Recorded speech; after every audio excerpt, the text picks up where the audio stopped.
নমস্কার বন্ধুরা, চলে আসলাম আজ অনুরাগের ছোঁয়া ধারাবাহিকের আগামী পর্ব নিয়ে। আগামী পর্বে দেখা যাবে সোনা বারবার সূর্যকে মেলার ওই ভালো আন্টিটার কথা বললে সূর্য চিন্তা করবে সোনা আসলে কার কথা বলছে।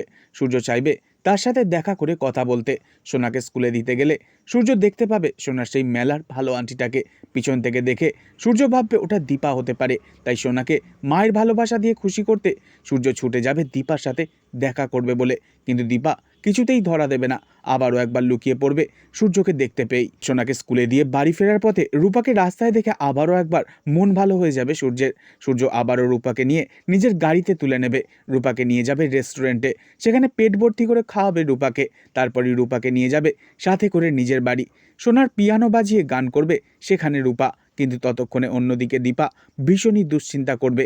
কাজ থেকে ফিরে বুঝে যাবে রূপা নিশ্চয়ই ডাক্তারবাবুর সাথেই রয়েছে। কিন্তু দীপা রূপা ও সূর্যের এই মেলামেশা কিছুতেই মেনে নিতে পারবে না। অনুতপ্ত বোধ করবে দীপা।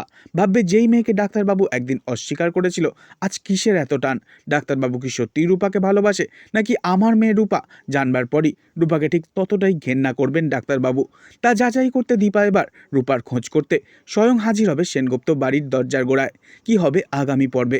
পরবর্তী আপডেট নিয়ে আসছি খুব শীঘ্রই। নেক্সট আপডেট পেতে অবশ্যই চ্যানেলটিকে সাবস্ক্রাইব করে সঙ্গে থাকবেন। ধন্যবাদ।